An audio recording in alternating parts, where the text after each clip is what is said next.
Recording in progress. So welcome to Lecture 6. This is our first part of materials. We break materials up into two parts. Today we're going to be dealing with reflectivity, specularity, and roughness, all the things that make a surface shiny. On Monday, we'll deal with transparency, glass, water, liquids. So we break them up just because there's a separate process and I don't want to confuse the two together. Also, Project 6 is actually a 2-lecture, 2-lab assignment. So this will be due on Tuesday, which I believe is the 20th. So just because we're having 2 days to work on it doesn't mean you can work on it at the last minute. This will take a lot of work. You are assigning materials to every object in your scene that's visible to the camera. And each object will have its own unique property. For example, the floor in the interior is going to be different than the fabric on the sofa, and the chair, and the walls, and the TV, and the lamps, and the tables, and the glass objects. Same thing with the exterior. We have the metal frame, we have the wooden slats in the Zen garden. We've got the roof, we've got the wooden table, we've got the close-up shot here, which we have glass bottle, we have a wine glass, we have wine inside the glass. You know, we have a knife that's metal. So all of those are going to have their own material and their own properties. Now, do not confuse materials with textures. Again, materials are the overall look of the object. It's basically how reflective is it? How rough is it? Is it transparent? What kind of transparency? Is it glass? Is it water? Is it something else? And then last but not least, color. We do color last so we are not distracted when we're working on getting the reflectivity or transparency right. So it's kind of the same process as lighting, only now we're going to throw in color at the end of it. All right, so Project 5 that you just turned in last night will now become Project 6. So I recommend you take your Project 6, your Maya Project 6 or Project 5 folder. Let me get that right. The Project 5 Maya project folder. Take that, copy it, duplicate it to another location, change the name to 6, and then put it back in wherever you keep your stuff. This way, when you make a copy, it doesn't have the word copy on it. It gives you a chance to change the name, and then you can put it back in. All right, so just to put that down, Project 5 becomes Project 6. All right, we break Project 6 into two parts.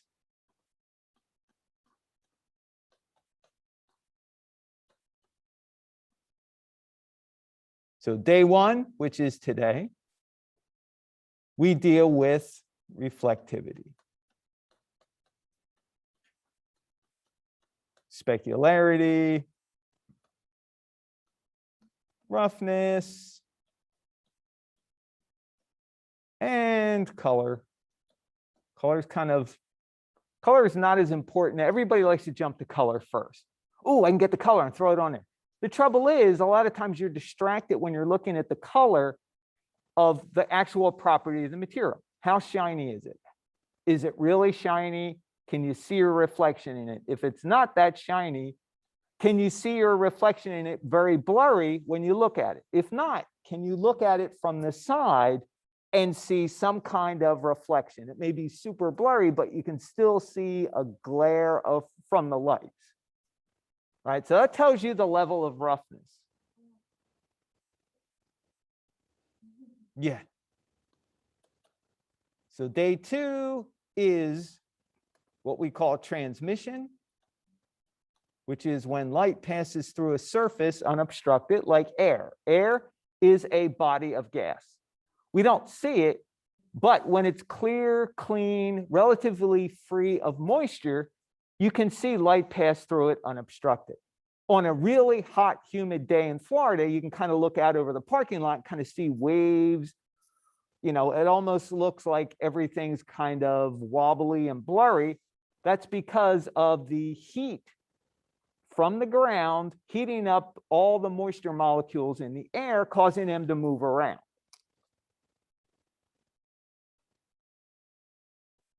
Yep. Then they come down on us. Yeah, a lot. Well, we also pick up, since we're a peninsula, we pick up a lot of water from both sides, you know, with the Gulf side, the Atlantic Ocean side, and the Caribbean. So wherever there's a front moving in, wherever that wind current is, it picks up lots of moisture and we get moisture.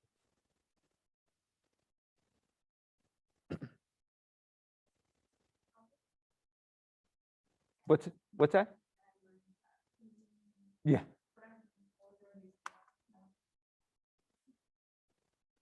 Okay, so a couple of downloads for you, Lecture 6 demo files.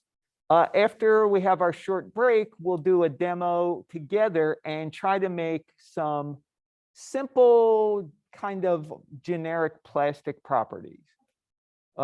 Because if you can understand how reflective something is, how rough it is, and then the color, that pretty much sets you up for any surface that you have, because all surfaces are based off of that.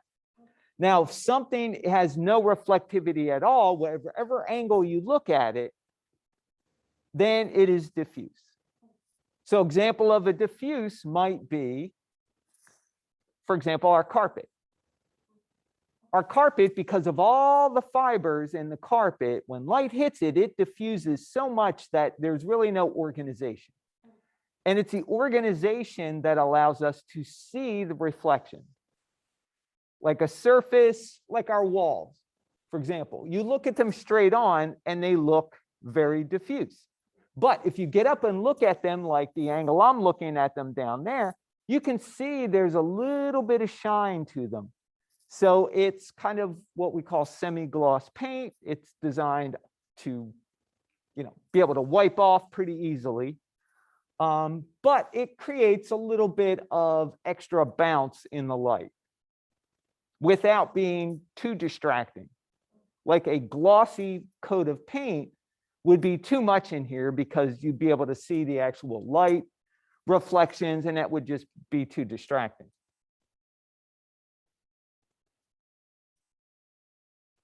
So something like that.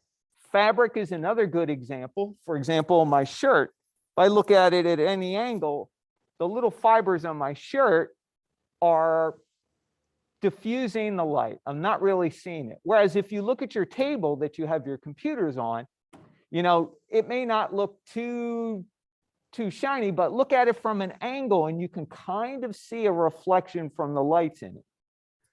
And you can almost see a little bit of, you know, your hand if you get close enough, or any object. Yeah, you can see the reflection. That depends on the angle you look at it. And that angle that you look at it and how it changes is called a Fresnel reflection. That is F-R-E-S-N-E-L. It's French, the S is silent. And Fresnel was a physicist who discovered that certain objects look differently at different angles and kind of categorized them and came up with, you know, in addition to physics, of course, physics involves math also. So they came up with, you know, a whole formula as to why this happened. All you have to do is go, oh, okay, Fresnel reflection means something looks differently when I look at it straight on than when I look at it at an angle. So for example, another really good example of a Fresnel reflection would be water. You go down to a lake, you go down to the ocean. Pretty much everybody's been to a lake or the ocean, or even a stream. So you go down, put your feet in it, and you look straight down. You can usually see through the water to see your feet. But if you're in a big enough body of water like a lake or the ocean or a river, you pick your head up and look toward the horizon, the water no longer becomes transparent, it becomes reflective. And eventually it's all reflective when you look toward the horizon and all you see is sky being reflected back in it. Okay, so that would be another example of how when you look at it at what we call a 0-degree angle, meaning looking at it straight on, it looks one way. And when you look at it at a 90-degree angle, it looks different. So that's also the same kind of formula that we use in gaming now for materials. It's called PBR materials, physically based rendering materials. And they make the materials in gaming look really good, look a lot more accurate. They look like real objects now. Takes a lot of muscle to be able to calculate that in real time, but it's totally worth it because it just adds to the believability of the game. Like if you remember old school games, everything was kind of flat. You know, stuff would look shiny once in a while, but that was really the exception. And they would put maps in there that made it look that way. But now we can calculate it in real time. In fact, there's real-time ray tracing in games, and it just, you know, it's now the big thing for architectural development, for doing walkthroughs of a design. All the new generation of games are coming out with ray tracing in them. And they are all using that PBR, physically based rendering material model. All right, does that kind of make sense? Just kind of a broad overview. Any questions out there in the Zoomosphere? Comments?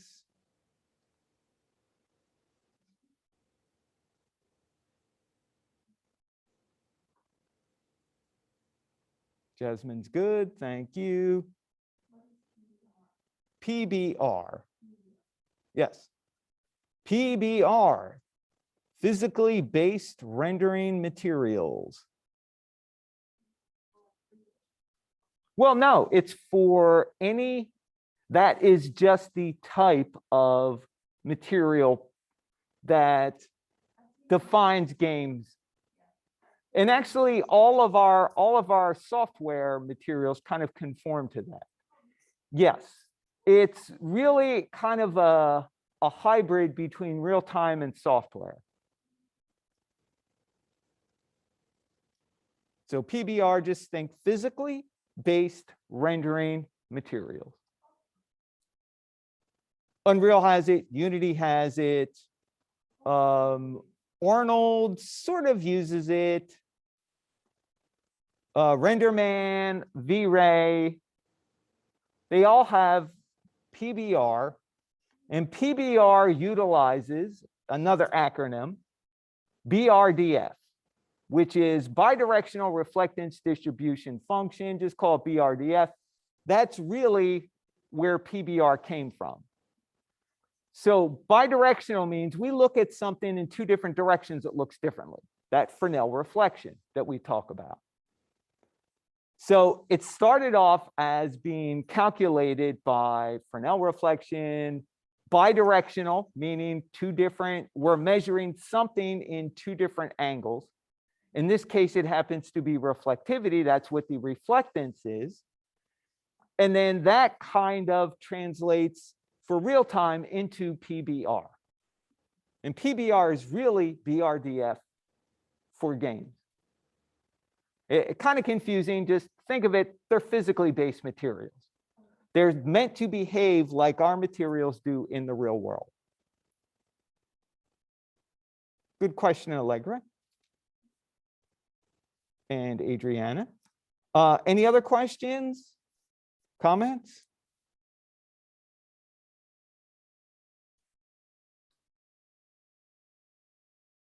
I mean, we could easily spend an entire month just talking about materials. Could spend an entire month talking about lighting, an entire month talking about just rendering, different ways to render.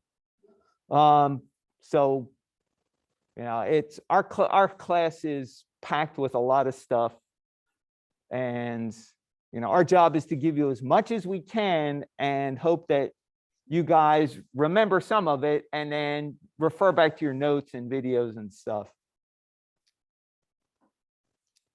And if you're in gaming, you will get more classes like this when you get into gaming. If you're in computer animation, you'll get a couple other classes that have this information in it also.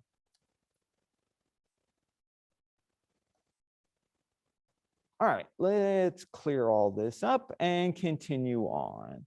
So next week, office hours, Tuesday, Thursday, like normal, it'll be 10 a.m.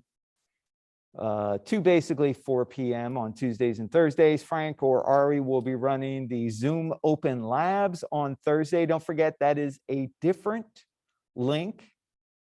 It's the link all the way at the bottom in our schedule. So this is for online and campus students, kind of generic, optional, of course, from 1 to 5 p.m. Eastern Standard.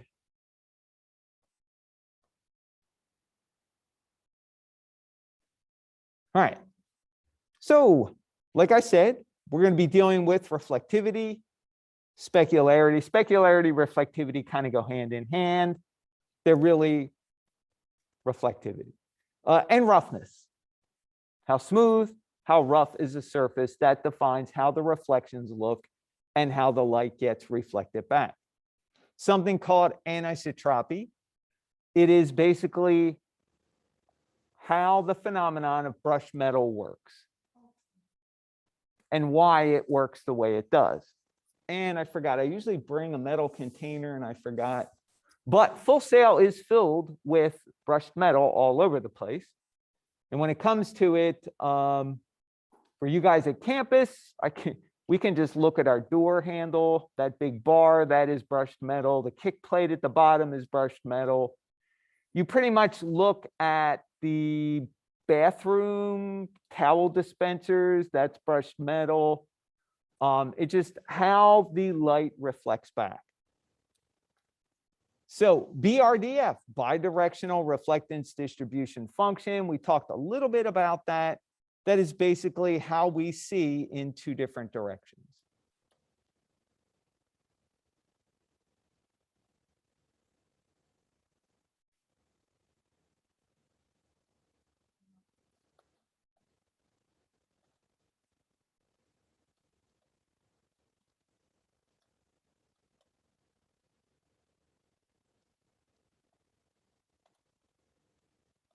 So how we see something based on the viewing angle. So 0 degree, straight on.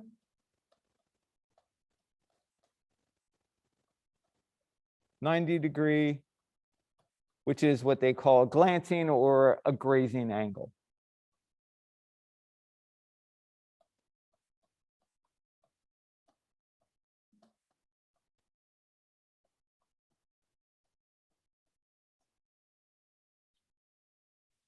And we've also got, in addition to our normal topical discussion, we've also got a research discussion that will be due on Tuesday as well.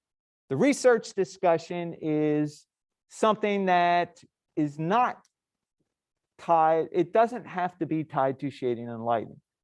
It's really a chance for you to research something that you're very passionate about. Like, why do you come to Full Sail? What gets you up in the morning? What drives you? What keeps you going as far as your art, especially 3D, since that's what kind of industry we're in.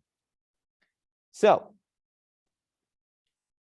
just to kind of give you guys a little heads up, I put together a couple slides. So in the 6.3 discussion activity, I've got a list of instructions and parameters that you need to follow for the research discussion. So this is a lot more formal than the other discussions. It needs to be in a specific format. For example, you need to have your citation first. You need to supply the link to the discussion after the citation. Now, citation is, who wrote the article, where is it, how many pages is it, and any other kind of information like that. And at Full Sail, we use the APA format, which is the American Psychological Association format for citing an article, where it came from, the length of it, the author's name. Then you read the article, your discussion goes underneath of it.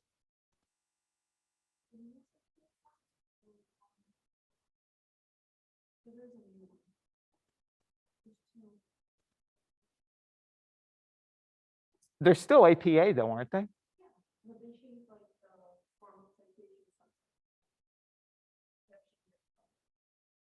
Okay, it's going to be the standard format that you've used before.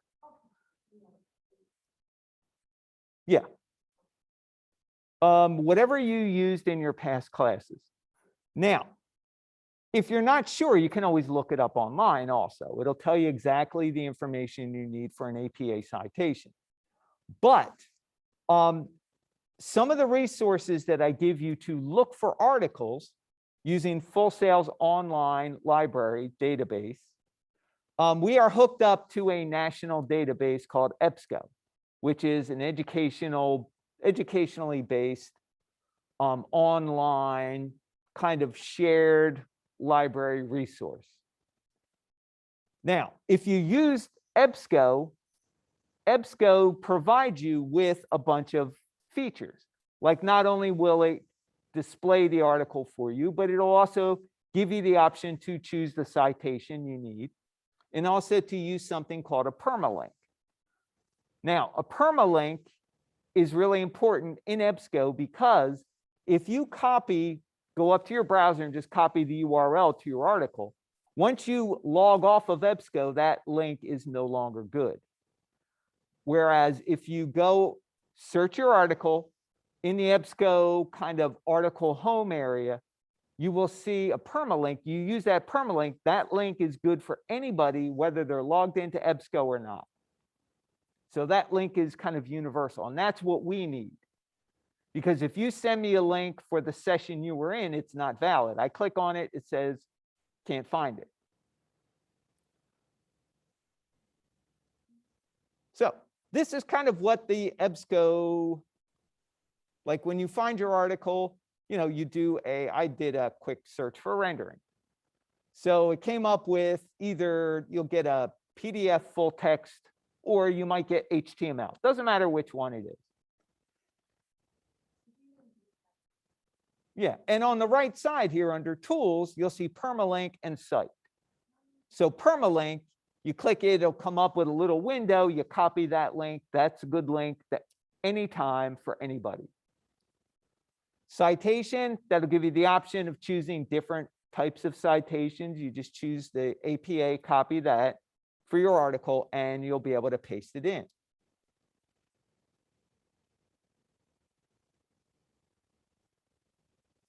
Now, if you don't do that and you send me a link right out of your browser, this is what I get. System problem, no matter what I do, even if I log in, it's not going to give me the same link that you had because that's unique for when you use it in EBSCO. So test your link when you're all done, make sure it works. So here's an example of I got the right citation, I got a link, but it took me to a page that contained just what's called an abstract. An abstract is an overview of the article and not the article itself. Now, here's an example. I got the citation correct. I got a link. It took me to the article. Everything was good here. Now, a couple other things. If you're not interested in you can't find anything you like in the EBSCO databases. And I got a list of the various EBSCOs right here. Generally, if you go either academic search complete or education complete, it'll pretty much give you all the databases.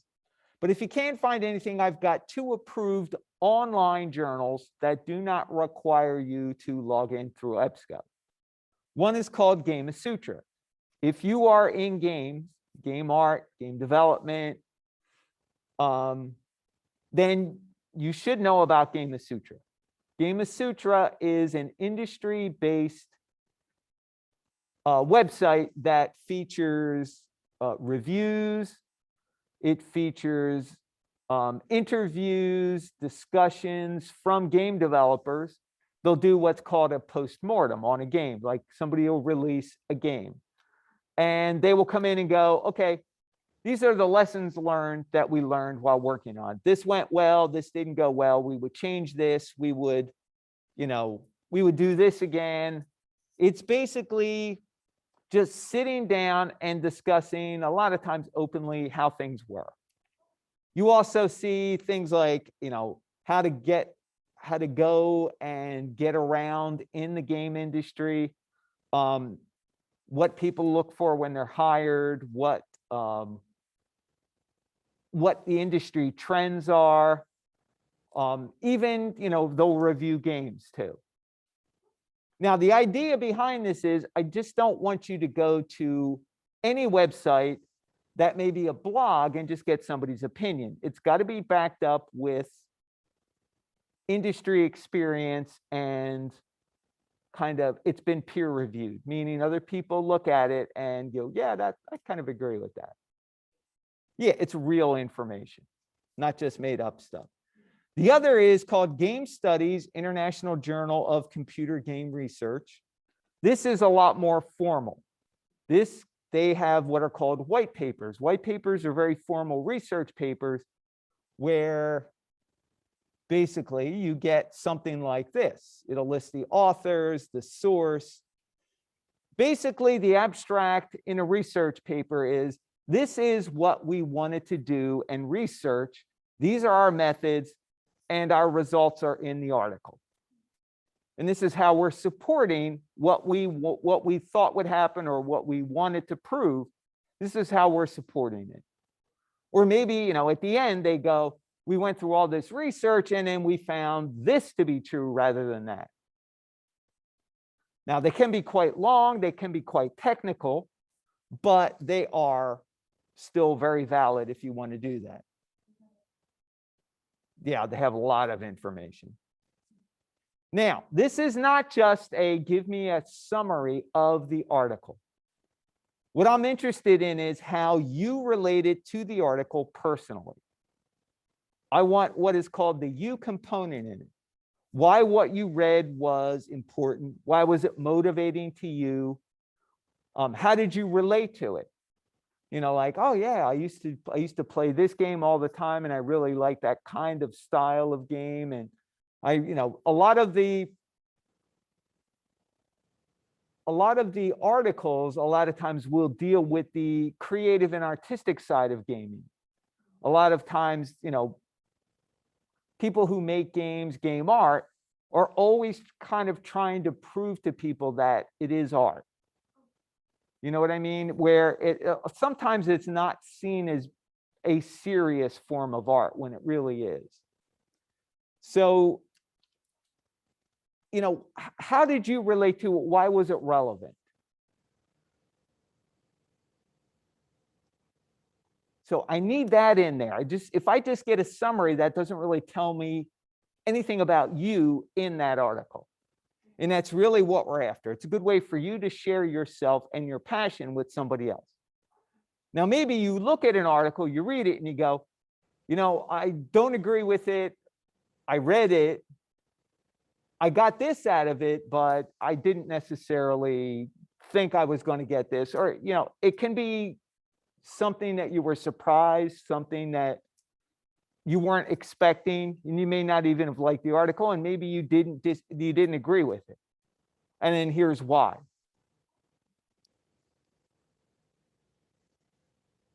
That kind of makes sense? Any questions? It annoys me when people say a movie or a game isn't art just because they don't like it. Yep, I agree, Allegra. It's kind of marginalizing all the work.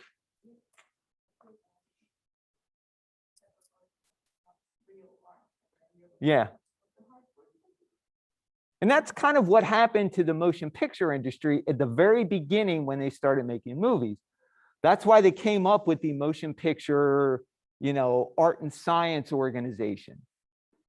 They really made people understand there's a lot of science involved in what's going on, and it's real art. Whether you like the content or not is another story. Or because they simply don't understand what goes on in making it. Exactly, Eel. So this is your chance to kind of share a bit of yourself with it and what your interest is. So it could be lighting, could be cinematography, could be game art, could be level design, game creation, texturing, rendering, rigging, animation, whatever you want. It's open to you. So the reason I'm telling you about this now is it's a good time to start researching the article, find something you really like. You know, don't expect it to be a couple of paragraphs. Some of the articles can be like 10, 12 pages. So read the entire thing. Just don't take the first page and go, oh, okay, I read my article.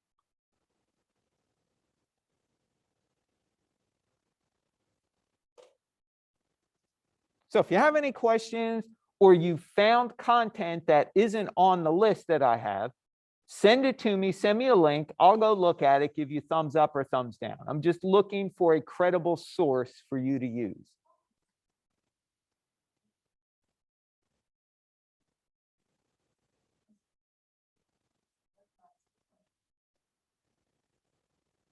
Allegra's asking what that organization's called. Let me see if I can find it for you. Here we go. It's a Motion Picture Academy of Art and Sciences, I think. There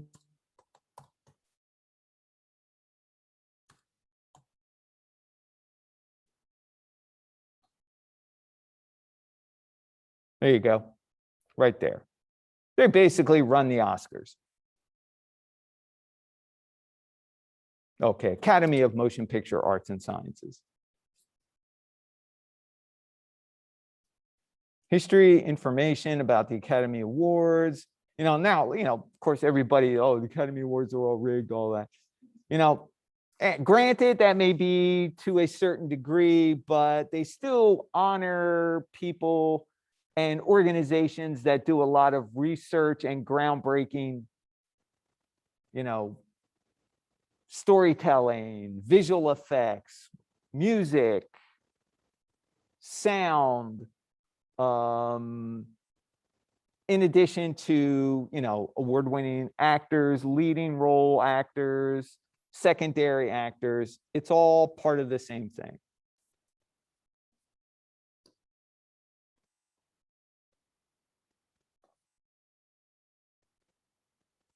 All right, good discussion. Yep, no problem.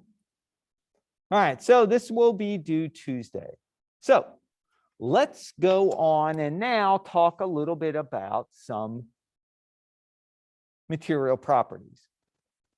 So we talked about this material property the first day we talked about lighting. This is a type of reflection. You can see the little diagram displays we got organized light rays coming in, but they scatter in all directions when they bounce off the surface. So what kind of reflection is this?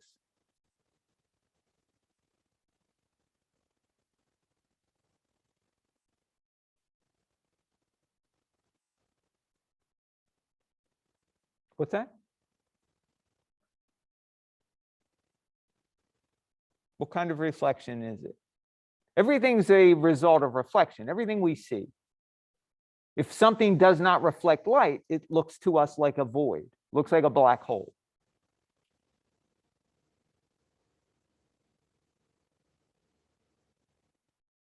What kind of reflection scatters light in all directions? Anybody? Lecture 2?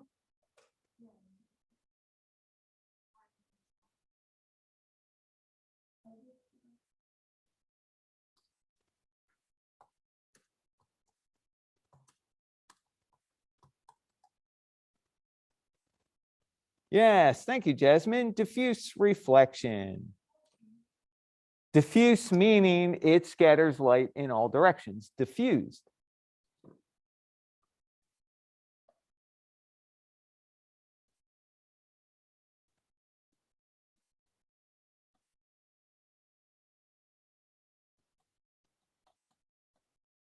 We've got organized light rays coming in.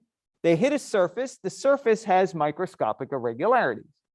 Very similar to what fabric on your clothes would have. All those tiny little fibers sticking up, having light bounce off them in all different directions. That's what causes the diffusion. So fabric, for example, in our walls here at Full Sail, the fabric here, look at them at an A angle. You know, granted, some of them are slightly, you know, the background's a little different color, but the fabric itself, you can still feel those little fibers on it. The carpet on the ground. Generally ceiling tiles in an industrial building, because they are what we call acoustic tiles. They have diffuse surface to keep sound from bouncing back. We want the sound to scatter so we don't get that echo sound that you get like if you walk into a church or a building with hard surfaces. Walk into like an old, train station, even a like government building, you know, where they got hard granite or marble floors, they got stone pillars, stone walls. You know, it's very, we call it, it sounds very alive. We could clap your hands and hear it kind of echo. Right? Well, in here, clap your hands, you hear a little bit of that, but it's diffused mostly by the surfaces that we have. All right, so diffuse reflection, remember, not just light, but also sound. We don't deal with sound, but I'm just kind of throwing that out there because they're all waves or rays. All right, now we got that part. What happens when light hits a surface that is smoother? So for example, something like a very hard, smooth surface like a mirror or glass, or even chrome on a car. Yes, and what happens is light comes in, hits the surface is for the most part pretty smooth. Not completely smooth, but very smooth compared to a diffuse surface. Light will bounce off it in an organized fashion.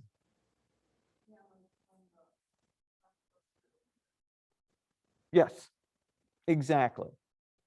Now, the incoming light is called angle of incidence. That's where it hits the surface. Then it bounces off the surface. That's the angle of reflection. And usually when light ray comes in and hits a very hard, smooth surface, it'll bounce back more or less same angle, opposite direction. So if it comes in at a 45-degree angle, it'll bounce back at sort of a 45-degree angle. And this isn't just for one ray, this is for all the rays. And this is why we can see an organized reflection of an environment on an object, because the light rays are organized. When the light rays are scattered, we can't see that environment reflection.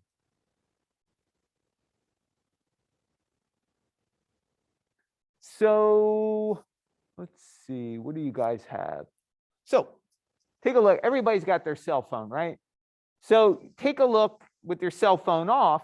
You've got a very smooth glass-like surface, right? You can see your reflection in it.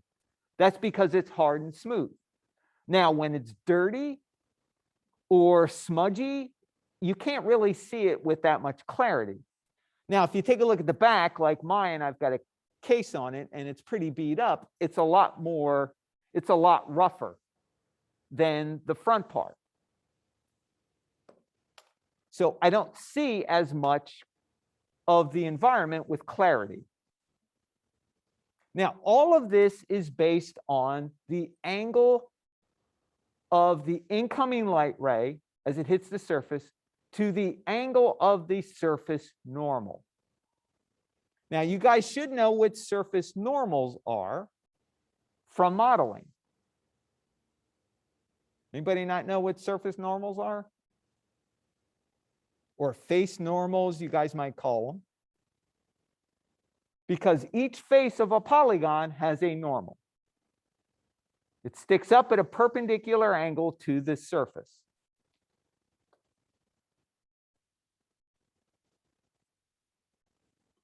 So let me fire up Maya.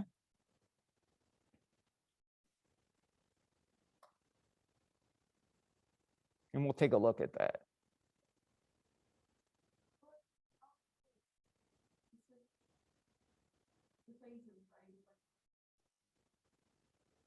Yeah, they're called face normals.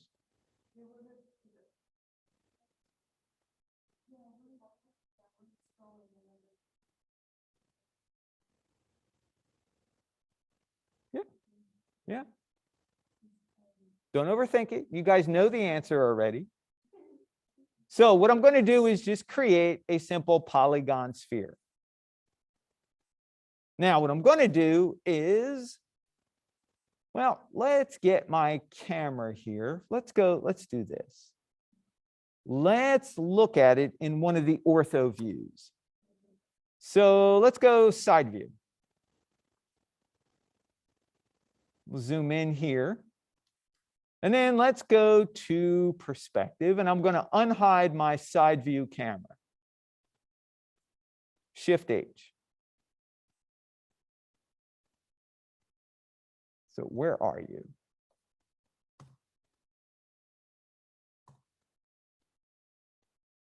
Wow, you're like infinitely far away. Let's fit them both together. Okay, there's my camera all the way back here. But let's do this. And let's move it in. Actually, I don't like that.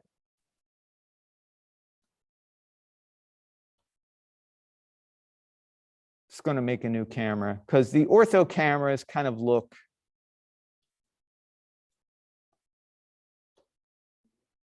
well, they don't look like cameras. They look like planes. That's because they're really, you can't move them around in 3D space.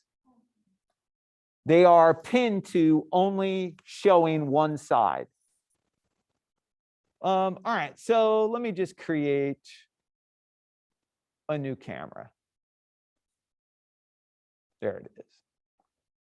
All right, well, this is much easier. I should have done that from the beginning. All right, so there you go. There's my camera. Here's my surface.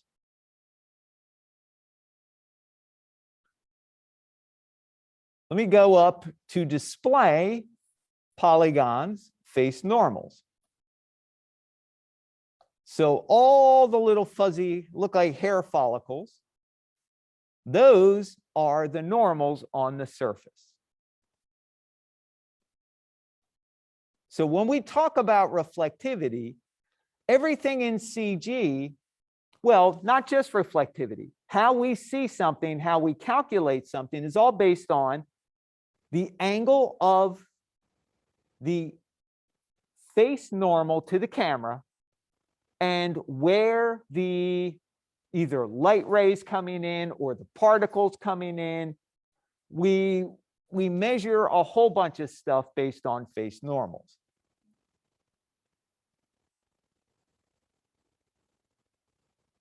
Face normals, Allegra.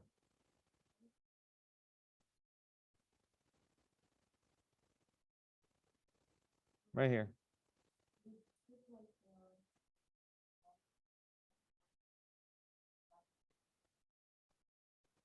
Yeah. All right, so this is important because this is how we calculate, whoop, wrong one. Let's go back here. This is how we calculate reflectivity. So we have light ray coming in. Right? Say we got our light over here. Comes in, bam, hits the surface. All right, it's going to hit the surface, depends on where it hits. Oops. Got to turn my phone off. So it comes in, hits the surface, and then it's going to bounce back.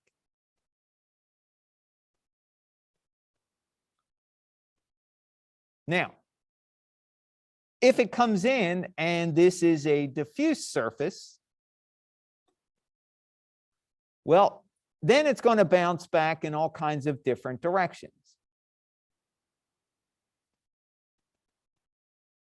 It's going to kind of crisscross itself all over the place. That's diffuse. Whereas this would be a smoother surface. It bounces back at a given angle.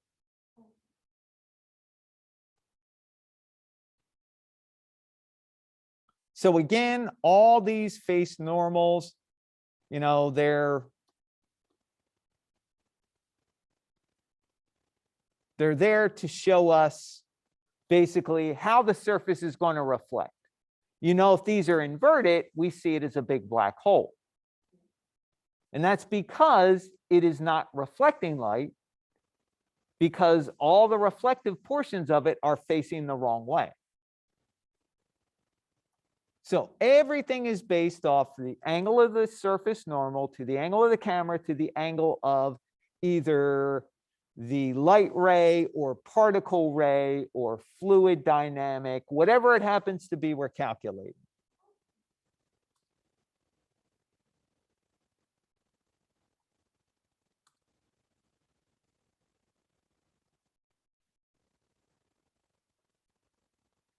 So with a smooth surface, this is why we get organized environment reflectivity. Now, we also get direct light sources. So what happens, let me go back to Maya. So for example, if I throw, say, a spotlight in there, there's my spotlight. Let's pull it back over here.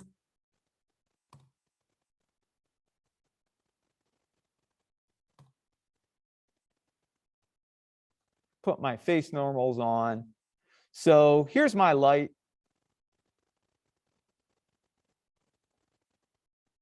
It hits the surface and it bounces back.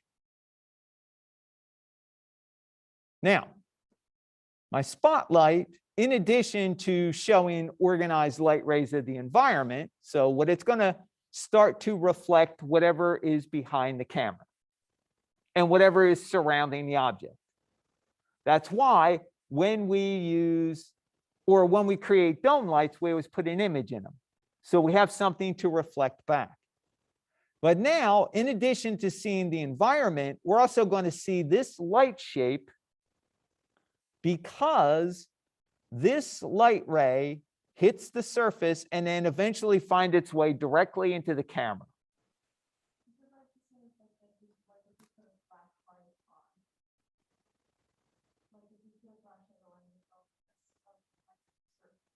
Yes. So Allegra said, if a normal is facing the wrong way when rendered, it will be black or see-through. Generally, it's going to be black, Allegra, because it's not going to reflect that face. So for example,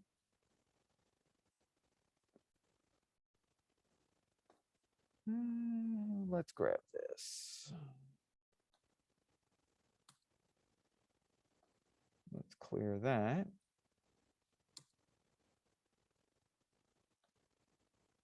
And let's take one of our faces, go into face mode here. Face mode, select that, and let's reverse it.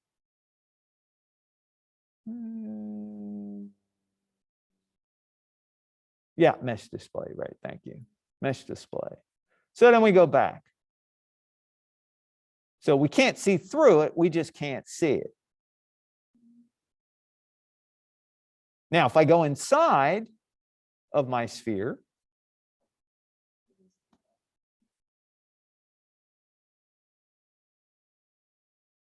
Now it's reflecting back. Nope. That's one-sided face means that there is no non-ref, or I should say there is no non-displaying side. Like this won't reflect anything. Whereas a single-sided face is either going to be transparent or it's going to be solid.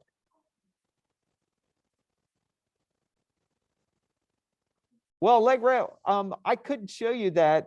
If you want to go into project 2, that big bowl that all the objects were in, that is a single-sided face. And all you have to do is go up to the shape node. But that's not we're not really doing modeling. I don't want to get too sidetracked with that.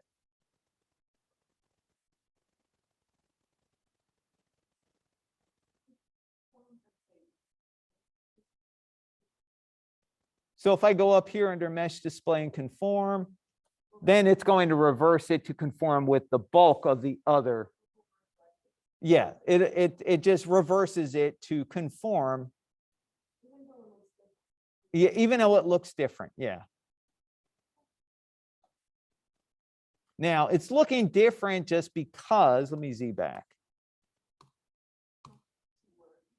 Yeah, you're better off actually going back in and reversing just that face. So if I go back to face, click on that, let's reverse that.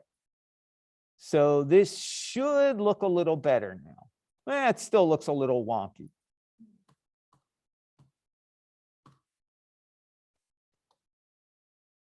And that's probably because the face was hardened.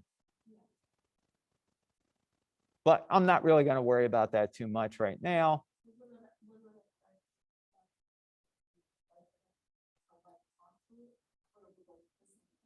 No, it will affect it. So as for example, most of the time we don't keep everything in one mode, we smooth it. So if we smooth this, you're really not going to be able to see it. It's only when it's in one mode where it looks completely flat. Now, if we wanted to make this single-sided, Allegra, you'd have to go down here and turn off double-sided.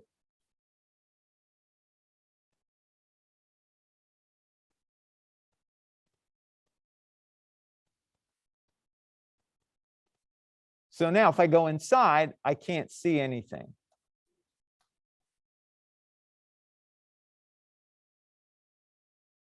But like I said, most of the time, you're going to want to keep everything double-sided.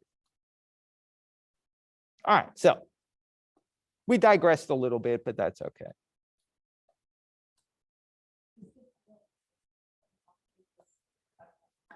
Yes, and you may run into that in Maya scene files. Occasionally, we will get students that open up the still life and the bowl that the fruit's in will be black. And a lot of times they will get upset and I'll go check the face normals, make sure they didn't reverse on you.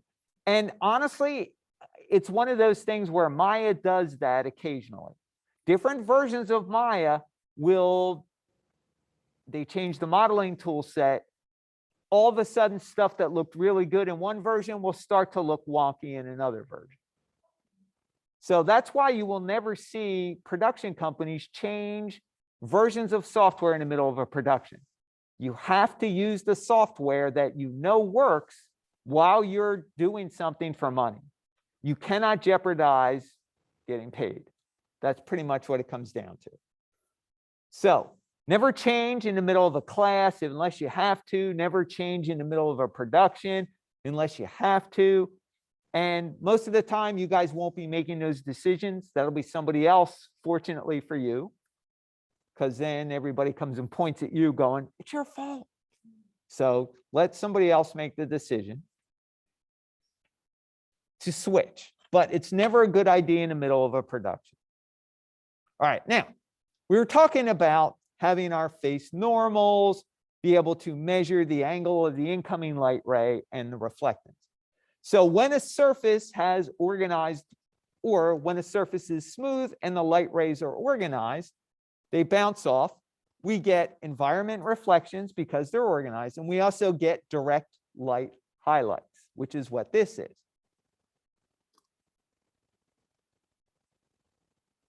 Yep. No, game engines are never change the game engine version in the middle of a production.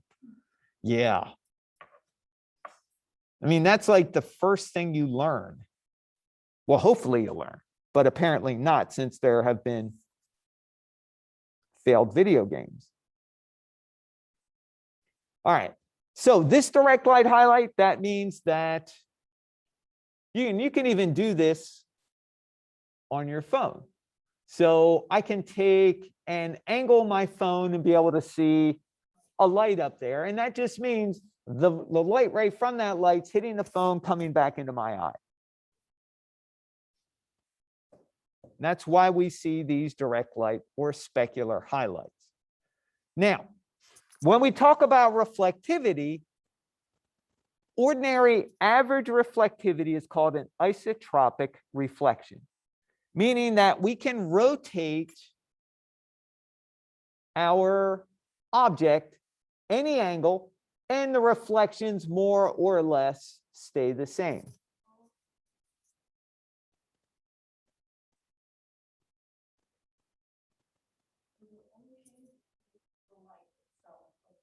Well, the light itself really isn't going to change it either, because the shape of the light's going to maintain the same kind of reflection.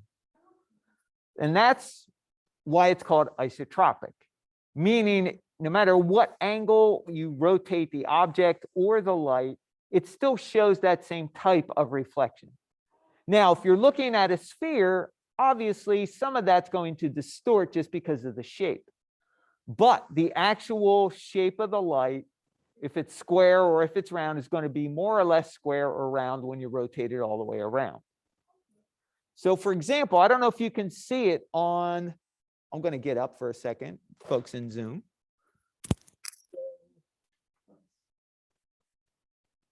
So if I grab this, you guys should be able to see the projector, the little projector light in there. Right about here. Yeah. Right? Coming directly from the projector. Yeah. So I turn it sideways, it still more or less looks the same, right? I mean, you may see a little distortion because there's a little bit of wavy pattern here, but it's pretty much the same. I can turn it any direction and it still shows a nice round highlight. That's an isotropic reflection. So let's see if I can get this to happen here for Zoom. Yeah, there we go. You guys can see that little highlight there. Now you can see when I kind of turn it here, there's all kinds of roughness in the surface. It looks like it stretches a little bit, which is kind of a weird phenomenon. So this object almost has two different kinds of reflections in it. It almost has what's called an anisotropic reflection, and it also has an isotropic. The anisotropic comes when the rough area right here in the middle hits the light. Okay. And the light kind of stretches, and it stretches based on the direction of the roughness here. When you move it to the side, it did that. Yes. And that's exactly what this is right here. That's because this little piece of paint here is causing roughness in a circular pattern around this way.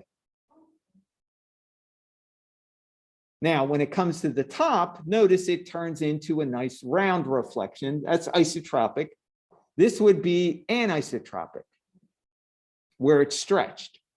And it always stretches perpendicular to the roughness or the bump, I should say. Well, bump, roughness, deformation in the surface. Allegra, are you asking what this is? This is, well, if you remember in the room, there's right under the projector, there's like dead sticks in a little flower vase. This is one of those off to the side. It's ceramic.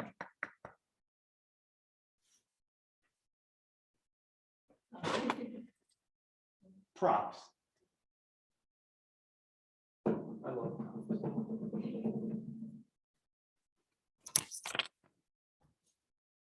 Okay, so our final decoration prop, yes. Our final reflection is called an isotropic reflection, but it's actually based on 3 different properties. We have what we call the base. That is the diffuse part. That is color only. You see no reflections at all. No visible environment reflections and no direct light highlights. When you add in actual environment reflections and then add in specular highlights, that is your final surface. That's your isotropic reflection. So 3 components: base, actual environment reflections, direct light highlights. Any object on the planet. That's what's going to happen. Now, this is a relatively super smooth surface, like a polished piece of glass or metal or plastic. Now, all of that kind of leads me to, let's talk about color in our materials. So we went to, well, it was a virtual Unreal Fest that they had online during COVID a little while ago. Yeah, it was really good. And they were talking about, we were all, I did all the lighting stuff and the material seminars and stuff, because that's really what I was interested in. And they did this one on PBR materials. And the thing that really caught my eye was the fact that they were talking about the same problems in a game engine and working with their people to develop games that we have trying to teach materials to students. And that is, there is no pure black or pure white color on an object in the real world. Pure white does not exist, only in the computer. And they said nothing makes something look artificial than pure white or pure black. So for example, they said they took some photos and they took them into Photoshop and they measured the value of the colors in Photoshop. And he said, for example, charcoal that looked really, really black and dark is actually not 0, it's actually 0.02, which is what this is. We would say, oh, that's black, but it's really dark gray. Whereas they would say something like white, like this, the highlight off here, or maybe even over here. Right? Snow, for example, they said is not 1 because black, absolute black is 0 and absolute white is 1. But snow is usually between 0.8 and 0.9. Exactly. And that's how you guys should approach this stuff. Because if you're just choosing pure black and pure white, that will automatically, it will look unnatural. Everything looks a lot too vibrant compared to an actual photo. Yeah, it looks fake. So they were talking about this in their PBR materials. You know, and their PBR materials, look, great looking metal, great looking, you know, other types of material properties. Same type of look that we get in Arnold or RenderMan or V-Ray, and the same kind of look that you strive for in Substance, in Unity, in Unreal. So the base color in a game engine is called the albedo. That's really just the base, no reflectivity, it's color. That's your foundation. So, word of advice, when you guys are looking for reference images for your materials. Now, let me backtrack a little bit and say, Project 6 gives you guys a lot of creative freedom because you are responsible for finding reference images for every object in your environment. You have a sofa. You need to find reference of that sofa in an environment, what it looks like. I love that fabric. Great. It's got to be in a room with light. It can't be like a white background image. That doesn't tell us the environment it came in and how it actually reacts. So today in lab, Frank's going to give you guys kind of a really good in-depth overview of finding good reference and what it should tell you guys. I'm going to give you an overview, but Frank's going to go more into detail, just because I got a lot of other stuff to go through. Now, having said that, you're going to find reference for your interior and then for the exterior. For the exterior, if you choose to make your exterior scene look like our Zen garden, then you are absolutely free to use the photos we gave you from Project 5. You can also go to the Zen garden, take pictures, which I highly encourage if you're going to do that, because then you actually get to see and feel them and see what they look like in the actual environment. So when you are sampling, for example, you're going to use your reference. You're going to go, oh, fabric. Okay. Well, is my fabric, is it shiny like leather? Or is it kind of got a little bit of roughness to it and it's fabric and I really can't see any reflectivity? Right? Maybe it's diffuse. Maybe there's a little bit of reflectivity. Like some fabrics look a little bit shiny from an angle. Silk, anything with nylon or rayon in it, anything with a fine, hard weave, any kind of, yeah, hard fiber, exactly. All right, now, have a couple of images that I took of my mouse. So this is back at my desk. And what I did was, I love using my mouse because the actual body of the mouse has 3 distinct types of material properties. For example, well, let me dig it out, because then I can show you what it actually looks like.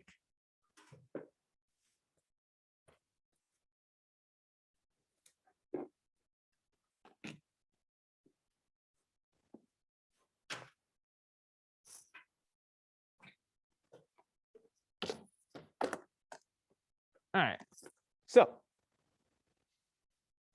here is said mouse right here. So the back part of the mouse right here is very hard and smooth, just like it is here. Now, at my desk, I have this big rectangular light above me. And you can see, got pretty clear reflection of that. There's the back of my board. There's my computer. I think this is my phone, or that actually might be my, no, I can't tell what that is. I think it's a phone or something charging. But you can see the reflections are pretty clear. So this would be considered a low roughness surface. So your reference, and we're going to use this later on after we come back from break. We're going to try and make this in Arnold. Just the material property, not the mouse. We're just interested in getting how that hard, smooth plastic looks. So reference should tell you 3 things. How reflective is it?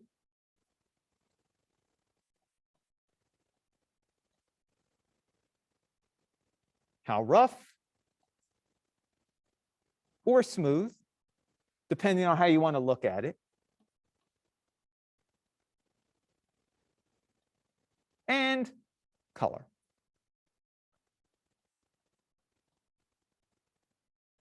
Those are the 3 questions that your reference should answer. Any object or picture you look at, you should be able to go, can I tell how rough, can I tell how reflective it is? Is it? Can I tell how rough it is? Can I tell the color? Your reference needs to answer all 3 of those questions. So if you're looking at something, say, for example, this wall, you're looking at it straight on. Well, it doesn't look very reflective. You would say it's diffuse. But what happens if you look at it at an angle? Well, it's no longer diffuse. So sometimes for your reference images, you might need to have a couple of different angles.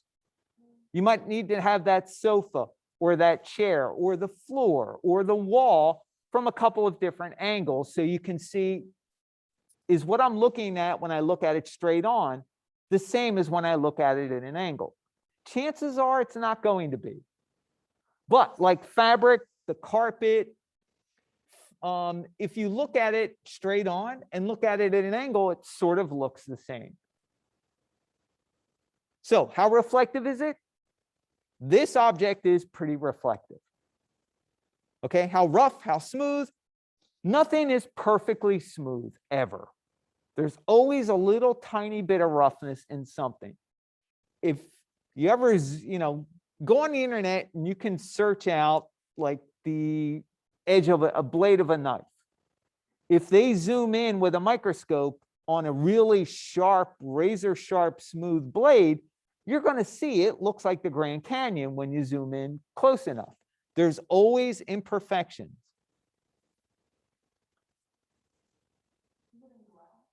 Even in glass, there's always going to be some little bit of roughness, because even in glass, there's always going to be some little imperfection in the glass itself. It's just like absolute white, absolute black. There is no absolute white, no absolute black, no perfectly pure material. Even our air, we think, oh, it's great, clear, clean air. If you were actually to look at that, you'd go, wow, okay, there's a lot of pollen in it. There's some dust in it. Allegra says, what's the difference between how reflective and how rough? Well, think of it this way, Allegra. Reflectivity is how strong is the reflection, and roughness is the reflection look smooth or does it look blurry? Does it look clear or blurry? So, glad you asked that, because the very next example that I have, oh, I shouldn't have done that. Oh, well. Oh, I'll just write it in again.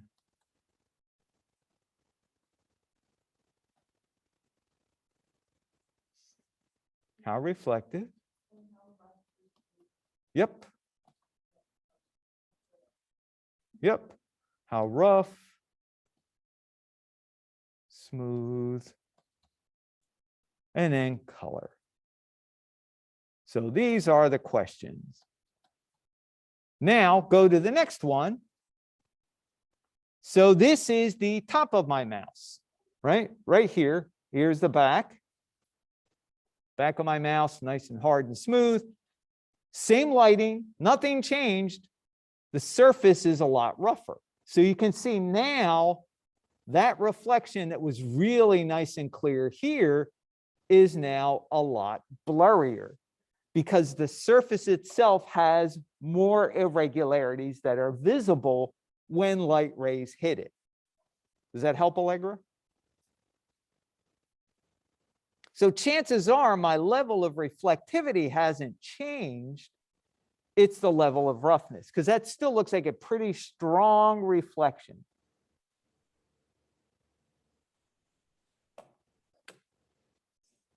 Sort of. So you're not totally convinced. So what are you hesitant about?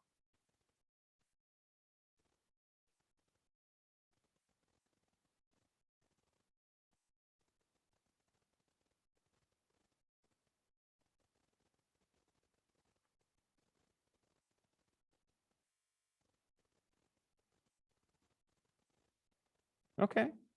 So like I said, think of it as intensity, the amount of reflectivity you see. Whereas when something is not quite as reflective, you're going to see, you still might see very clear reflections, but the intensity of the reflection is going to be diminished, meaning you'd have to get pretty close to be able to see the reflections in it. And it'll make a lot more sense when we actually go to demo. Is reflectivity a slider like roughness? Yes. We'll get to that in a little bit. So this would be considered medium to high roughness. Now, a lot of times roughness is also used in comparison with what's called glossiness. So if something is smooth and hard, low roughness would be high surface glossiness. You'll see a lot of times people will use some terminology like spec glossy, specular glossiness, or they might use metallic roughness. They're kind of the same thing, slightly different terminology used for slightly different occasions, but most of the time we're going to be dealing with roughness. I mean, I have used software packages that instead of roughness, they called it glossiness. It's a little confusing. You just have to kind of just get used to the terminology. And actually, let's see, RenderMan used roughness. We used a software package before RenderMan called Mental Ray. Mental Ray used glossiness. Arnold uses roughness. V-Ray, which we were toying around with using instead of Arnold, to replace RenderMan, and they're all good renderers. It's just a matter of what we need to teach. V-Ray actually had a switch where it said you can call it glossiness or you can call it roughness. Trouble is, when you hit the switch, it reversed what you had in there previously. So yeah, it was one or the other. It was kind of annoying, which that why I wasn't really crazy about that. All right, so we have a rougher surface. This would be considered, again, medium to high roughness, low surface glossiness. Low glossiness meaning the reflections are blurry. It's a rougher surface. Then we get into the side of my mouse. The side of my mouse is a rubber grip, rubberized grip on the side. Right, so we have the nice hard reflections here. We have rougher reflections here. And then on the side, these are super blurry. In fact, this might be a good example for you, Allegra, of this doesn't look as reflective as this or that. So sometimes super rough surfaces are a combination of lower reflectivity and higher roughness, not just higher roughness. But it's not always that way. You can still have a surface that's really reflective, but super rough, and it scatters the light. It's just the intensity of what you see in your reflection. So how strong does this look? It can still be super rough, still look like rubber, but if it's too reflective, it starts to look more plastic again. So you kind of need to find that balance for the material you're trying to make. Generally, I always start with my reflectivity turned all the way up. That's usually what I do. Turn it up all the way. Then I'd start playing around with roughness. Then if I find my highlights are either they're blurry, they're too big, they're too bright, then I might dial down the reflectivity, and that'll kind of bring that down a little bit. And it's just a matter of getting used to how the materials work. And then color is always the last thing I add. Now, when we are dealing with adding reflectivity into our materials, we need to start to talk about what's called the conservation of energy. physically based materials, which is what PBR are, and the materials that we use in Arnold and V-Ray and RenderMan, all physically based materials, meaning they try to maintain 100% of the energy in the material at any one time. So for example, everything we've done until now, except for the portrait, has been 100% diffuse, 100% base. We had no reflectivity, no transparency. As soon as we start to add reflectivity in, we steal energy from the diffuse to make something look reflective. Yeah, we're going to use specular, and that specular is our reflectivity. So the weight is the amount of reflectivity. The color always stays white. Always. Yes, color only changes in the base. Now, there are exceptions for the specular color, but that's only for metal materials. And we differentiate between metal materials and everything else, because metal is treated completely differently with this little metalness control, and it changes how the surface reacts completely. So think of it like this. Everything that's not metal, you adjust everything down here. Everything that is metal, you'll turn this up, and there are adjustments. I'm going to go through some slides and show you how we adjust all that stuff. And then we're actually going to do it when we have our little demo. But just be aware that when we start to add reflectivity, we're stealing energy from the diffuse. When we add in glass on Monday, transparency, we're stealing all the energy from the diffuse. Diffuse doesn't even factor in. We've stolen all the energy from the diffuse, and glass is mostly transparent with some reflectivity. So it's going to be mostly this transmission section and then a little bit of specular.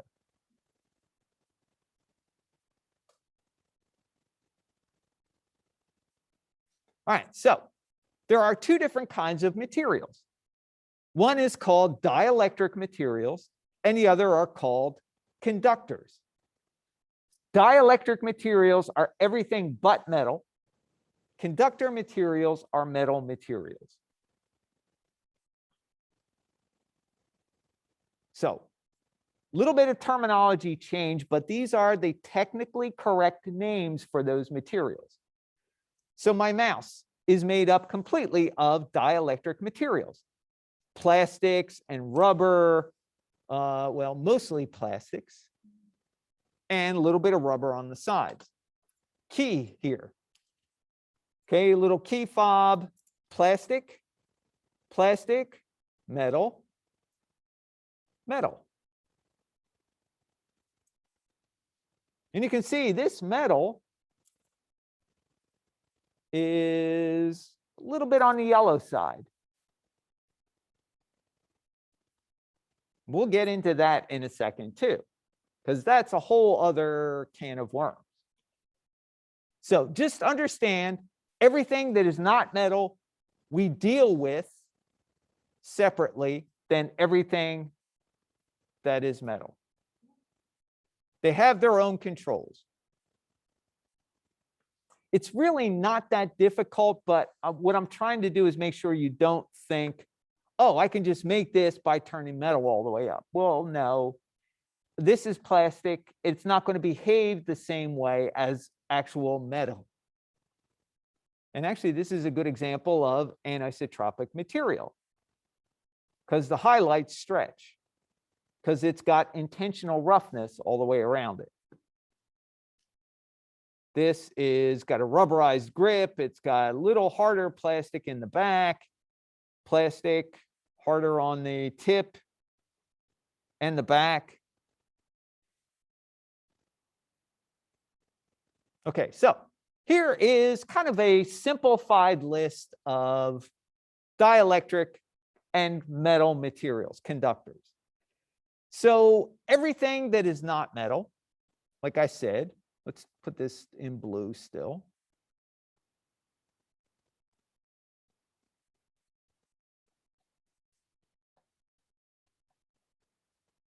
everything but metal. Now, glass is in here. Glass is considered technically a dielectric material. It's an insulator. Now, if anybody's having a little trouble with all this, just think of anything metallic conducts electricity. Like the end of the plug of your cord is metal. You put it into the socket, that's where it gets the energy from. Everything else around that cord is plastic.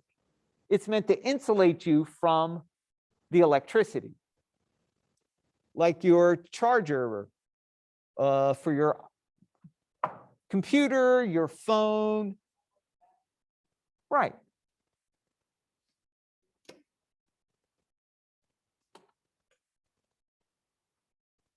So paper, porcelain, glass, plastic, air, rubber, wood, concrete, you name it, anything that's not metal is dielectric.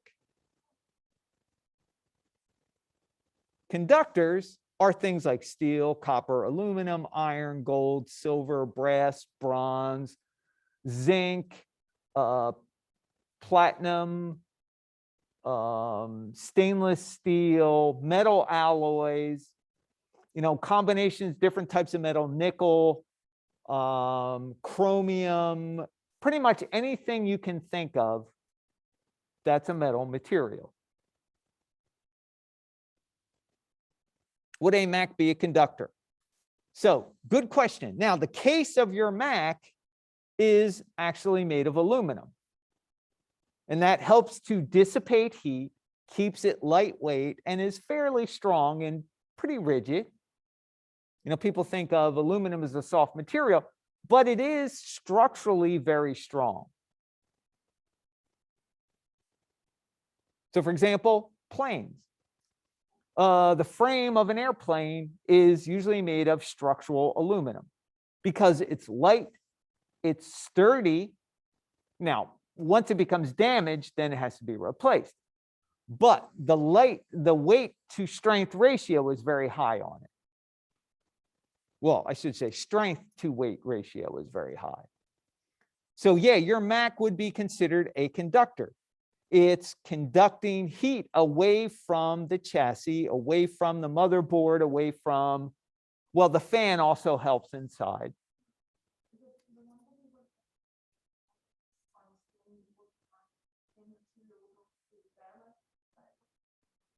Yes, that would be dielectric. That's because skin has multiple layers. We have the outer layer, your dermis, then we have an epidermis, and then we have a subdermis.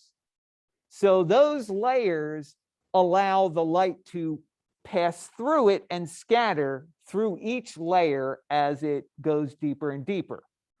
That's why when you take, say, for example, flashlight here, and I put it on the back of my hand, you can see the kind of red glow because the light is penetrating through my skin, through, the blood, the muscle, the tissue, and actually coming out a little bit on the other side. So that is subsurface scattering because it has many different surfaces for the light to go through, and it will.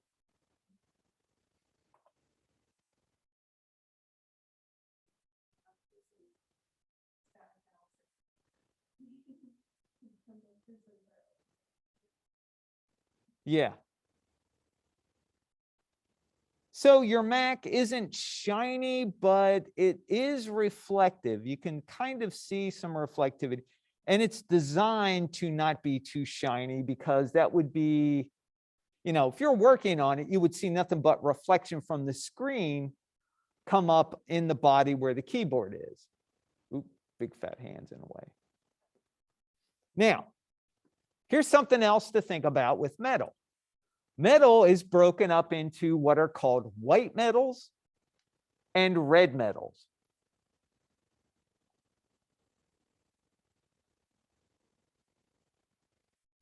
So white metals would be, for example, would be things like steel. aluminum,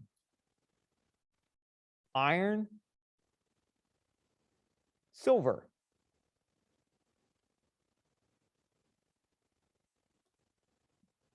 Things like copper, that'd be red. Gold would be red, brass would be red, bronze would be red.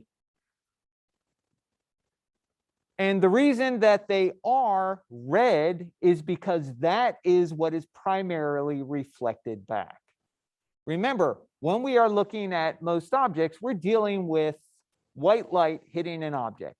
For the most part, all the light that we have is sort of white, right? It may look a little bit on the warm side, a little bit on the cool side, but for the most part, our average environment light that we deal with is white light.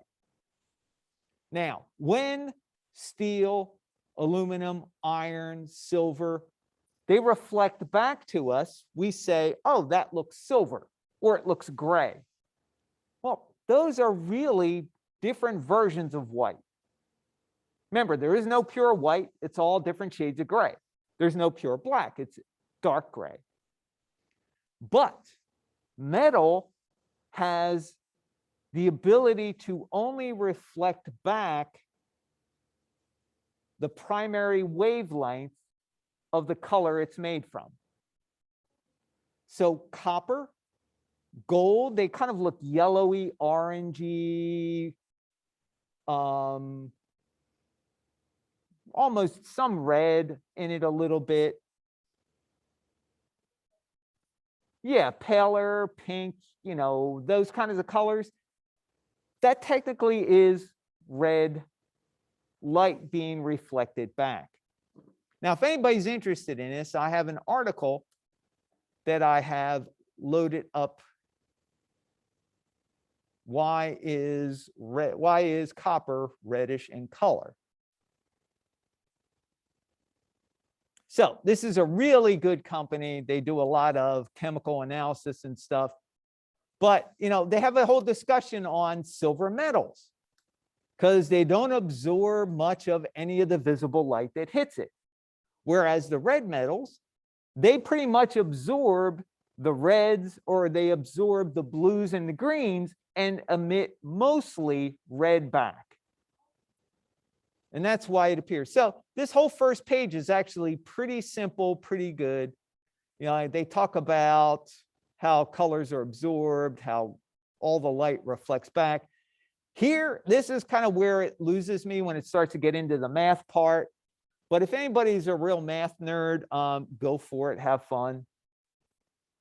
It's a really good short paper on why we see red. Now, the reason this is important is because if you remember when we talked about metal here, we talked about specular weight and specular color. Well, specular color in metal will change. If it's white light, it stays white. If it's red, this is where we add the red color into the metal. This is why, though, that for dielectric materials, this must remain white, because plastics, all the other materials except for metal, do not reflect naturally those colors. Exactly. Metals are the only exception, because this white reflection is really going to just be neutral and allow us to see our environment. It'll make a lot more sense also when we actually go to demo it together. All right, so dielectric, conductor. In the metal section, we got white metal versus red metal.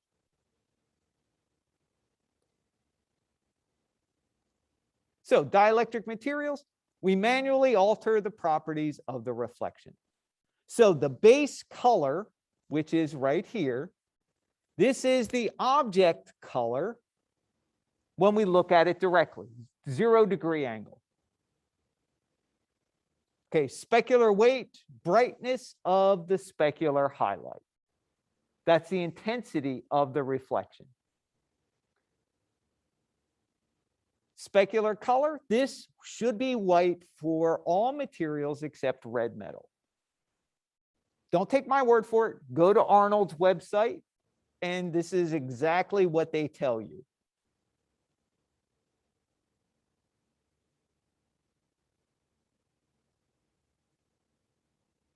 When it finally loads. There we go. So this is actually a really good website, really good reference for you guys, because they will tell you exactly, and we're interested in the standard surface. So this will tell you exactly how this works. So let's go to specular color, for example, here. So weight, this will show you exactly what the weight does. Color, use this color to tint your specular highlights. Should only use it for certain metals. Red metals, for example. Now, having said that, there are exceptions. There are certain coatings that are put on top of surfaces that give it a metallic look. For example, there are coatings you can put on glass so it looks like a metallic looking glass. In that instance, you might tint the specular color a little bit. But for the most part, white. They talk all about roughness, just like we do.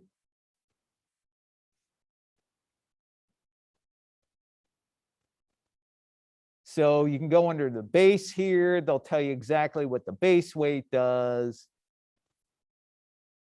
Metalness. Very good, actually very good informative website. All right, so pretty simple. The color tells us the color of our object. So here are the three parts of what our reference should tell us. How reflective it is. So this would be 1. How reflective.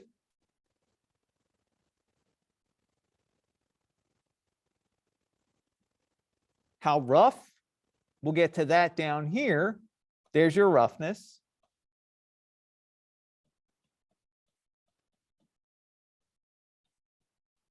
And then color. It's actually quite simple. Specular color stays white. Adjust the amount of reflectivity, adjust the roughness, adjust the color of your object.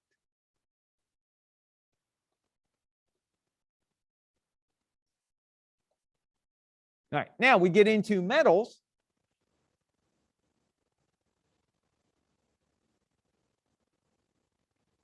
First thing you do is you turn the metalness all the way up.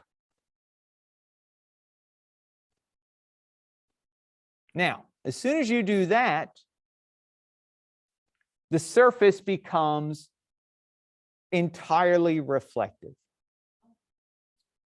Now, specular weight, which controlled the normal amount of reflectivity in dielectric materials, now only controls the edges. So remember how I told you that we have this BRDF, different angles of reflectivity at different viewing angles. So metalness, this would be your 0-degree reflection. Like it's going to reflect everything in a really broad path up until about 60, 65 degrees, almost 180 degrees of reflectivity, not quite. The last bit's going to be the specular weight. That controls the edge reflectivity. Now the color on white metals,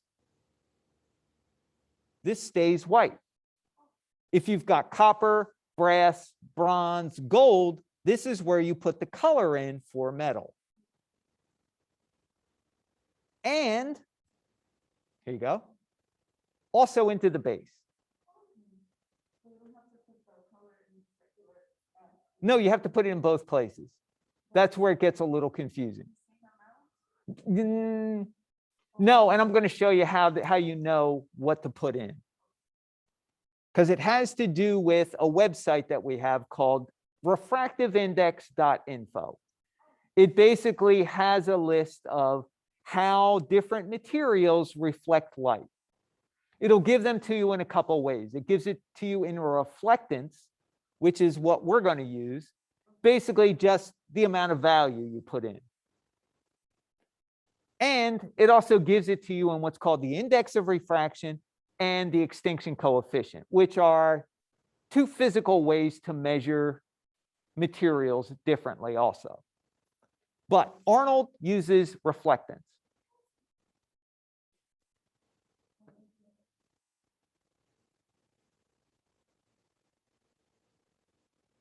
Is specular color ever pure white? Specular color is always going to be pure white, Allegra. It's only colors of objects that we don't have pure white on. The reason we keep the specular color pure white turned all the way up is so that we get accurate reflections. Does that make sense? Now, having said that, when we get into white metals, it's not going to be pure white, just because white metal is not ever going to be pure white. It's going to be gray, some type of gray.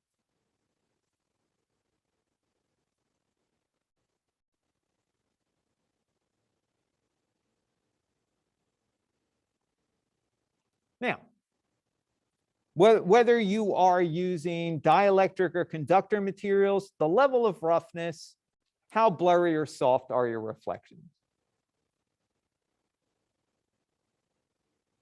Can you also answer my other questions? Is reflectivity the specular weight? Yes, it is. I did actually mention that at the beginning. And would metalness be used on a mirror? Yes. You would need to use metalness to be able to get something completely reflective.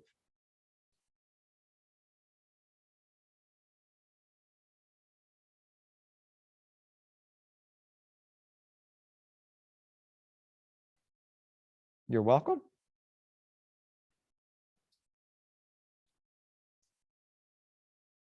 Yeah, because if we just turn something completely reflective here, turn the weight all the way up, the color is going to be white. We're not going to get a pure reflective mirror-like surface. And honestly, mirrors always have, even though most mirrors have a glass front, the back is still like silver nitrate or silver oxide. Whatever it is, it's still got a metal backing on it. It's just the glass part is there to keep the metal flecks from falling off and also to help with the reflectivity. It protects it. So yeah, you would have to use that. And honestly, for a mirror, it's probably going to be closer to white for your base color and your specular color than metal. Okay, so we talked a little bit about anisotropy.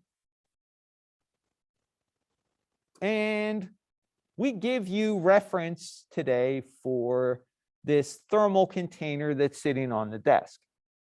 That was a thermos I used to come with, I used to have every day till it got broken. It was metal, but it served its purpose. Anyway, I have pictures of it. That's what we're going to be using to create the anisotropic metal, brushed metal container that's on the table. Now, if you remember from me, well, actually, I can use my little. So the bottom part here is a harder plastic. The top part is rough. It's got intentional roughness in it. And you can see that it kind of stretches the highlights. very similar to the way a brushed metal container looks. So let me open up the reference we give you guys so we can take a look at it. Thermos reference. Here we go. So this is brushed metal. Let's zoom in actual size if we can.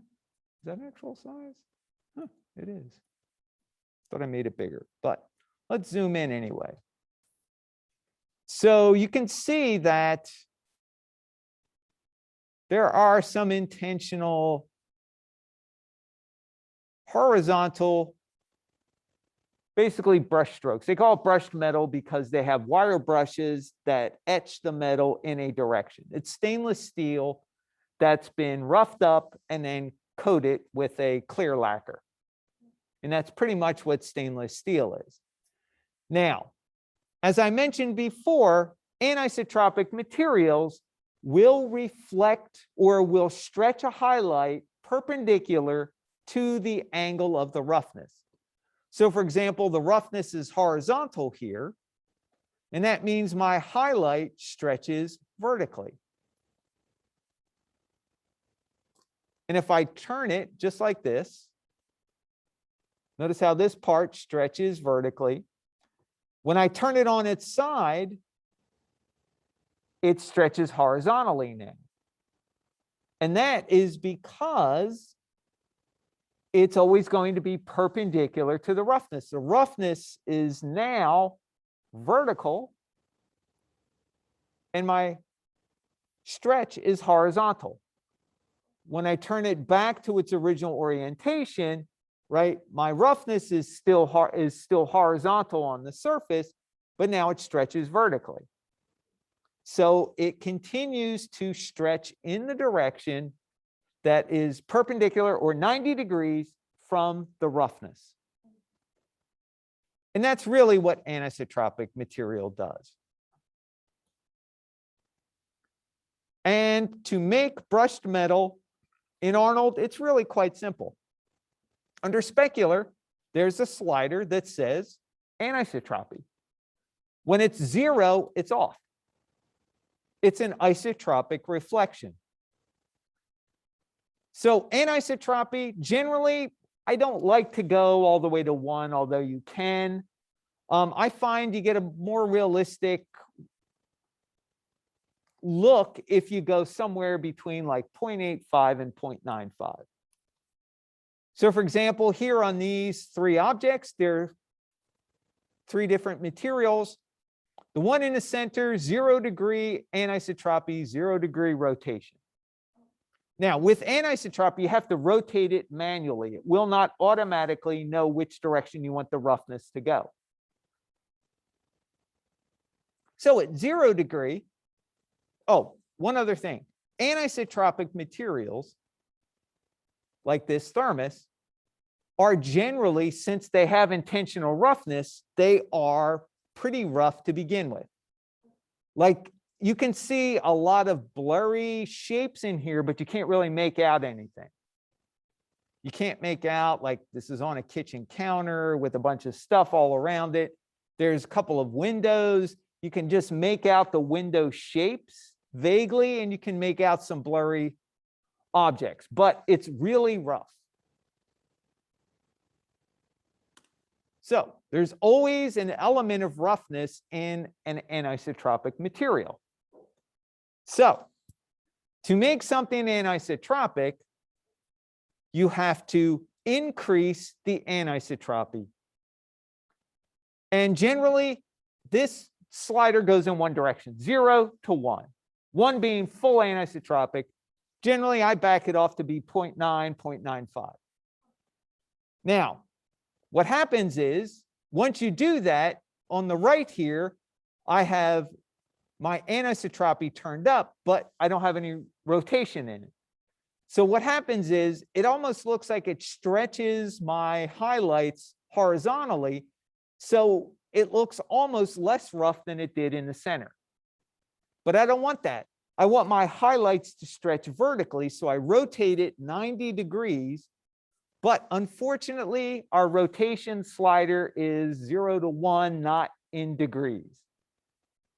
So if you want something to rotate 90 degrees on a scale of 0 to 1, it's 0.25. If you want it to rotate 180 degrees, it's 0.5.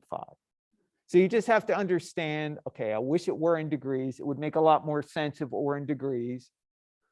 But rotation, just think of it, you're going from here to here. If you're looking on a clock, that's a quarter turn. Okay, another quarter turn, that's, 180, that would be 0.5. 270 would be 0.75. If you go to 1, you're back at 0 again.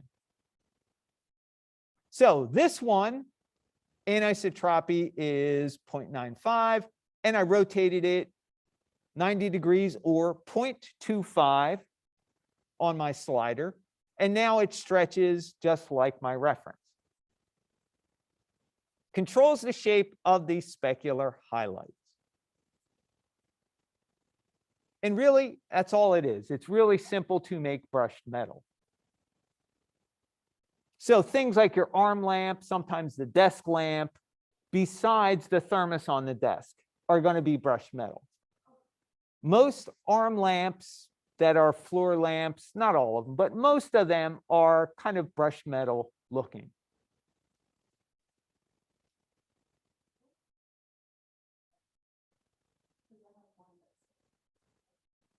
Okay, well, as long as you have reference for it, that's perfectly fine.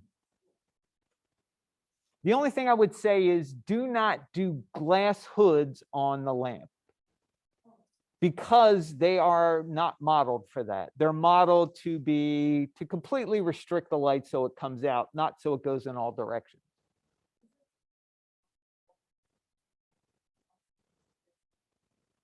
Yeah. Yep, that would be fine. All right, so a couple of resources today.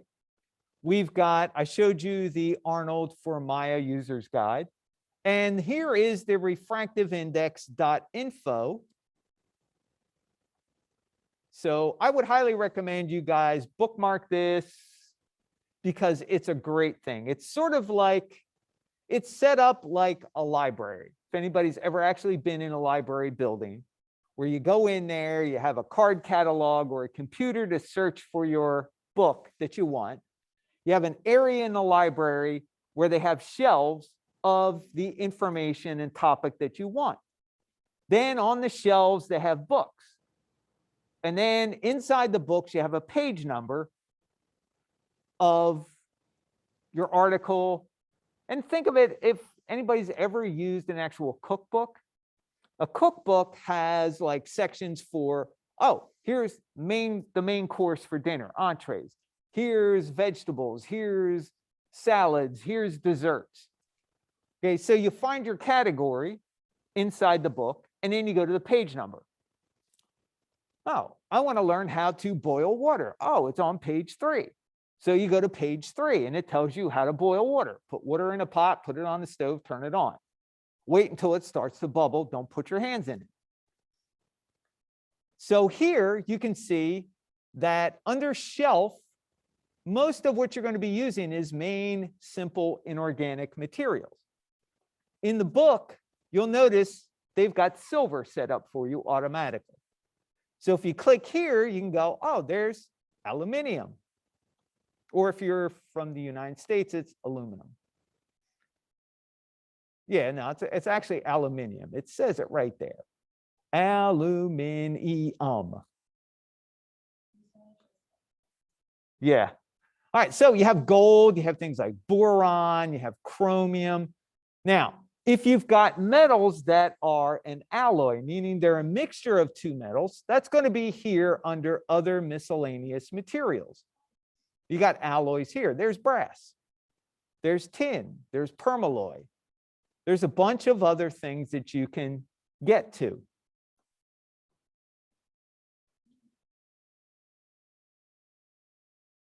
So you got palladium, you got titanium, I think is here.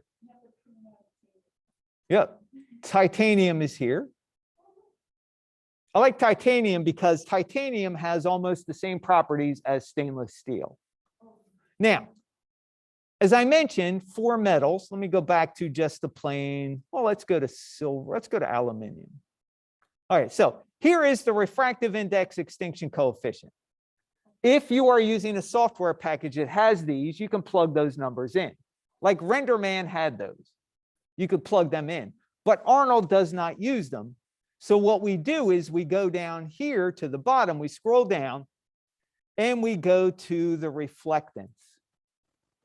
The reflectance, right now, this is the angle of incidence, which is 0. That means looking at it straight on. Angle of incidence is going to be your base color. So you would plug this value in to your base color. So your base color for aluminum is going to be white, but the value is going to be 0.912, which is going to be super, super light gray. Now, you say, okay, that's great, but what about my specular? Well, here you change this number to 90 and hit return, and it says, oh, 90-degree reflectivity for aluminum is 1. So down in your specular color, you leave it at 1. If you're doing something like, let's go to chromium. So for example, notice the numbers changed here. Let's go down here and take a look. So let's go to our 0 degree. And you can see, look how much darker chromium is. So this is going to be medium gray. That's going to be your base color value. Notice that, like I said, most metals, it's going to be 90-degree viewing angle is going to be pretty reflective. So that's going to be 1. At least the color is going to be 1. So this is how you use this refractive index. Now you could say, couldn't I use this for my dielectric materials? Well, yes and no. The problem with trying to use this is that when you say plastic, there are like 1,000 different kinds of plastic. There are literally hundreds and thousands of different recipes for plastics that have different levels of certain materials over others. Different polymers, different sources for them. And honestly, it is just kind of mind-blowing. Where are they at, plastic? I think they're under other miscellaneous. So commercial plastics. See, that's what you really can't use this. Well, air is very simple. Air is neutral. Air has what's called a refractive index of 1.0. And that actually gets into transparency. And we'll deal with that when we get into glass. So refractive index, very useful for metals.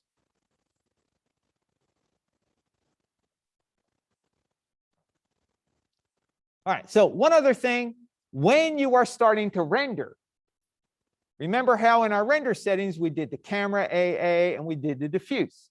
Now we're going to start to worry about specular, because when we have reflective objects, we're going to get noise in the reflectivity part. So, you know, the camera AA is the master multiplier for everything under it. Diffuse is indirect light, but now that we're dealing with shiny things, you're going to start to see noise in reflections that weren't there when you were diffuse materials, because there's more rays that are needed to be able to analyze and display what's there. So the default of 2 is okay for preview, but when you're doing your final render, you're probably going to want to crank it up to maybe 4 or maybe even 6. And that's going to be based on what you see in your render in the Arnold render view. Yes, and it's going to take longer to render out.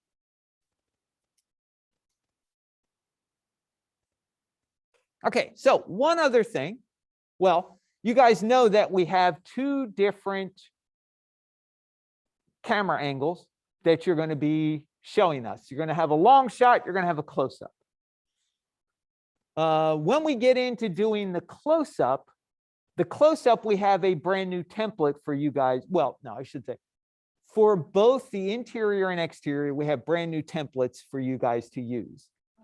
Those templates will allow you to place your render in the proper group in Photoshop, and your render will go from being in color to black and white.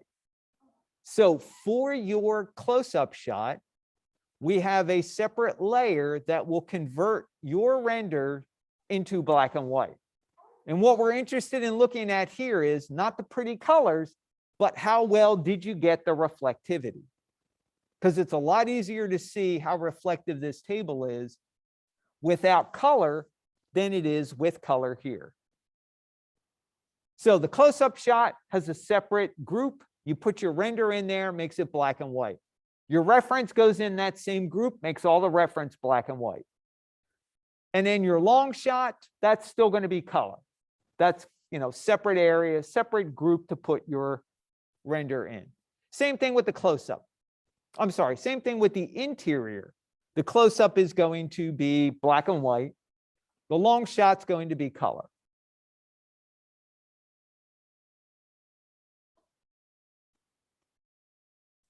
All right. Any questions so far?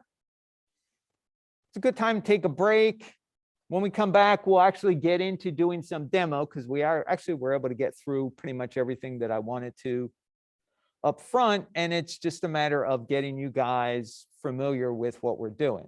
So Jasmine's good, Tristan's good, Marley, Jose, Eel, Diamond, Damien, Allegra, questions?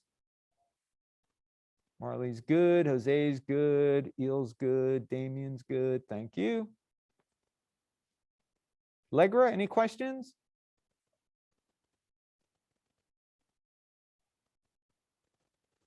There was stuff toward the end you missed. That's all right. We'll go over it again when we actually start working in when we start doing our demo. And you can also ask again. All right, so let's see, what time is it? It is, yeah, I see 9:08. So let's go on break and let's come back at 9:30.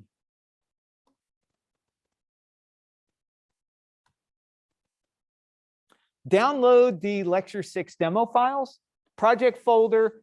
It's got a simple scene. It's got lighting in it. It's got a couple of objects on a ground plane outside in the Zen garden.